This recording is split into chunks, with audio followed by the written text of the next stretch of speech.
dando continuidade à nossa catequese, hoje vamos falar sobre o domingo. Como viver o domingo. Isso é muito interessante. Quem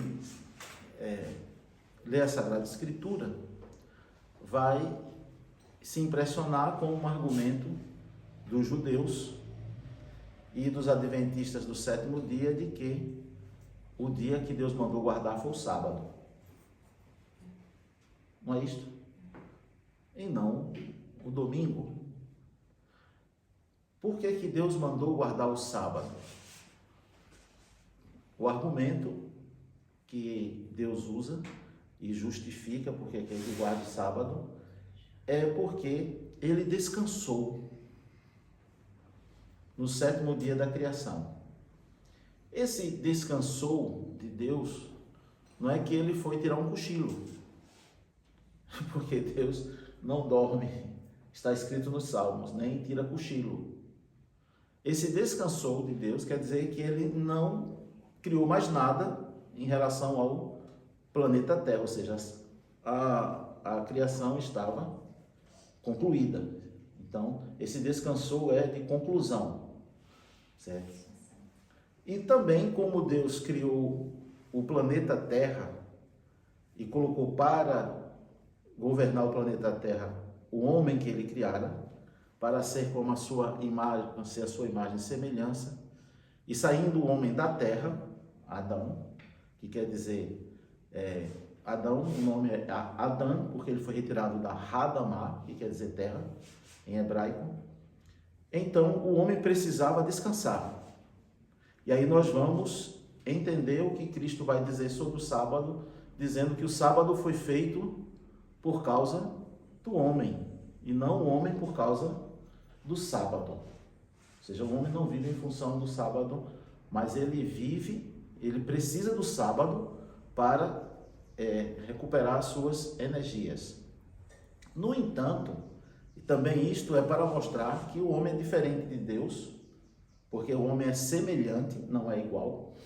É bom a gente entender isso, que semelhança não significa igual, é semelhante, é parecido, não é? Então, isso quer dizer, então, que é como a gente olha, você vê de um cachorro, de um animal para o outro. São semelhantes, mas eles não são. Nós, seres humanos, somos semelhantes. Não somos iguais. Temos particularidades. Então, é o contraste. Deus não descansa, Deus não tem cansaço, mas o homem tem. Então, o sábado foi feito por causa do homem. É uma necessidade do corpo. Então ele vem para atender a necessidade do corpo, assim como a comida.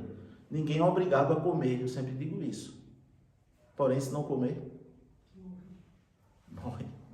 Não precisa ter câncer, não precisa ter AIDS, não precisa ter nenhum tipo de doença. Que se não comer, morre. Vai morrer. Então, vejam bem isso. Então, a razão da criação... não, pensei que fosse perguntar, fica à vontade. A razão da criação, aliás, da criação do sábado, é exatamente esta, a primeira dimensão da criação, é o descanso do homem.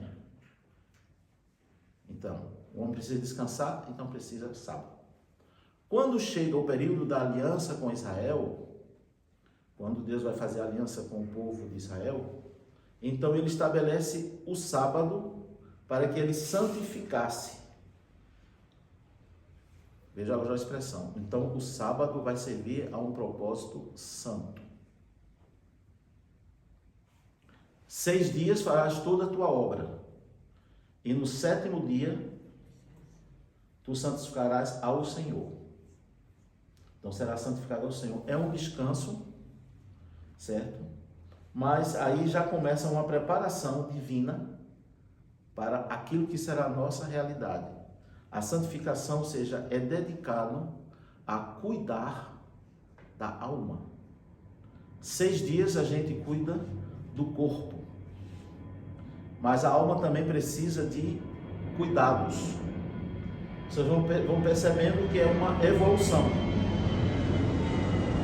Então o homem, às vezes a gente não consegue imaginar isso, mas juntando a revelação divina com os dados históricos, então nós pensamos que o homem era sempre essa mesma coisa. Não, o homem vivia, era um ser primitivo. E a consciência dele vai evoluindo. Então ele primeiro, como todo ser primitivo, como qualquer animal, ele cuida do corpo.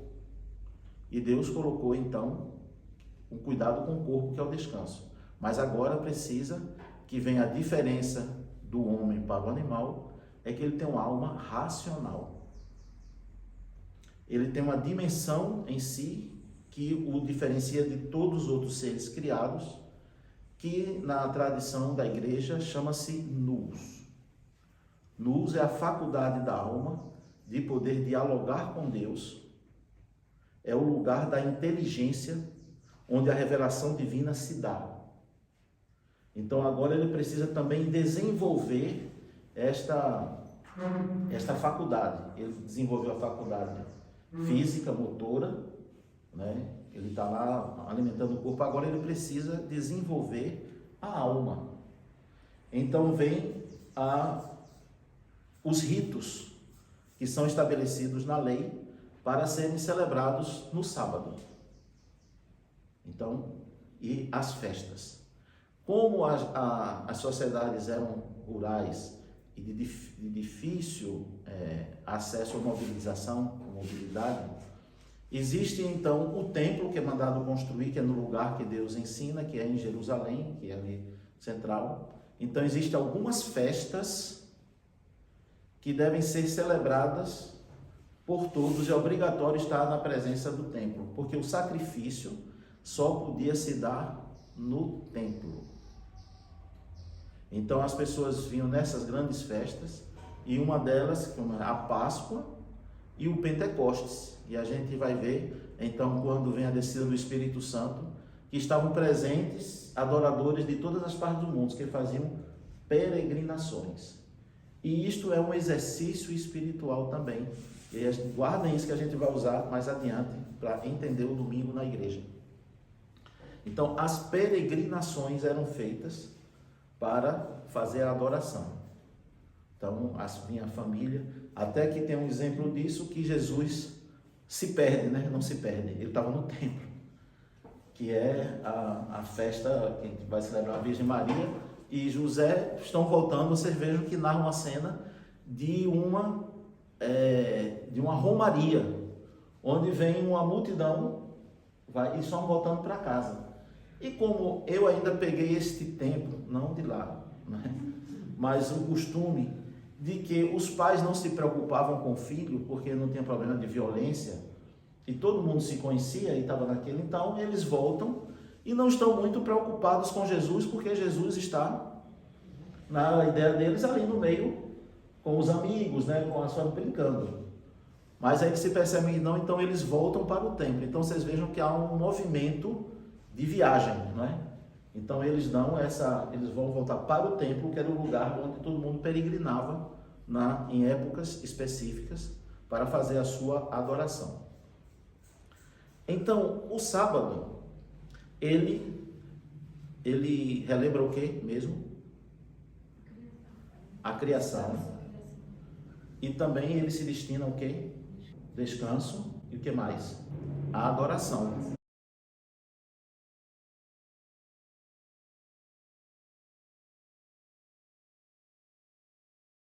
Com que propósito?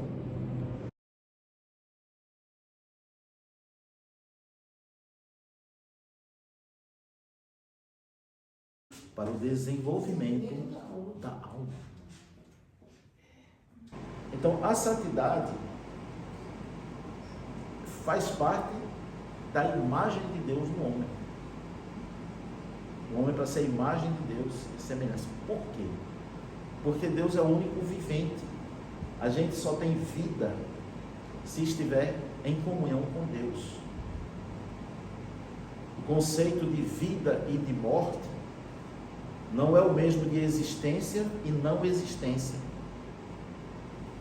Porque a existência, tudo que Deus criou como seres, os seres humanos, os seres celestes, vão existir para sempre, porque a alma é imortal nesse sentido. Ela não pode ser, ela não é destruída, ela tem característica de eternidade. Então a alma, ela só tem vida se ela estiver em comunhão com Deus. Então esse é o conceito de vida e de morte. Quando Deus disse à mulher que se eles, aliás ao casal, né, se eles comessem do fruto da árvore do bem e do mal, eles morreriam. Eles não sabiam nem o que era morrer, não conheciam morte. Mas se pensar que a morte era a destruição do corpo, não. Tanto é que comeu e não morreu, na concepção reduzida. E ela continuou existindo, só que aí cometeu o pecado, e o pecado separa então a alma e morreu. Ou seja, foi perdendo a comunhão com Deus. Isso é semelhante e é a história da nossa humanidade, por isso que vocês estão vendo a degradação. Quando a gente corta um galho de uma árvore, ele está separado da árvore, mas ele continua verde, só por um tempo. Por quê? Porque tem a seiva. Como a seiva não é renovada, porque não está em contato com a árvore, ela não é. Então, nesse ano, o que vai acontecer com a seiva? Vai secar, consequentemente o galho vai morrer. Então essa é a história da humanidade. Foi cortada no Éden e por um tempo ainda tem vida.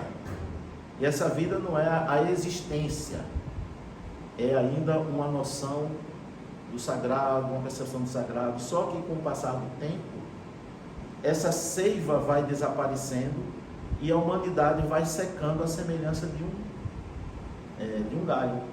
Por isso a gente vai vendo os valores tão invertidos, a falta de percepção das coisas sagradas, porque ela está perdendo luz à janela, aquilo que eu falei, que pode enxergar a Deus, onde Deus se revela. Então ele está cada vez mais fechado, e ela vai morrendo. É o que Cristo vai dizer também: ou se multiplicar a iniquidade, o amor de muitos esfriará. Este muitos, no termo grego, significa o povo, as nações, a diversidade de nações. Este é o sangue da nova aliança que é derramado por vós e por muitos. Esse muitos significa as nações, todas as nações. Então haverá uma redução da percepção divina, da vida divina na humanidade. E o que é que vai sobrar? A imagem do demônio. O demônio existe, mas ele é morto, porque ele não tem a vida divina. E é isso que aconteceu com a humanidade. São Paulo então diz isso na carta aos Efésios, no capítulo 2, ele vai dizer isto: ele vos deu vida, estando vós o quê? Mortos. Estava todo mundo sepultado? Não. Mas estava morto nos delitos e pecados. Ou seja, existindo, mas morto, sem vida. E fazíamos a vontade dos pensamentos e do coração, seguindo o curso deste mundo, segundo o curso do Espírito que opera nos filhos da desobediência, ou seja, uma mente demoníaca. E éramos por natureza filhos da ira. Mas Deus, sendo rico em misericórdia, pelo grande amor com que nos amou, pela graça sois salvos. Então, Deus vem e vai nos dar a vida novamente. Então é o Adão novo, o novo Adão, Jesus Cristo, que vem e vai nos conceder de novo a imagem divina. Vós que fostes batizados em Cristo, de Cristo vos revestisse. Vai devolver a condição. Vejam que coisa maravilhosa. Vocês estão vendo como os vão se concatenando?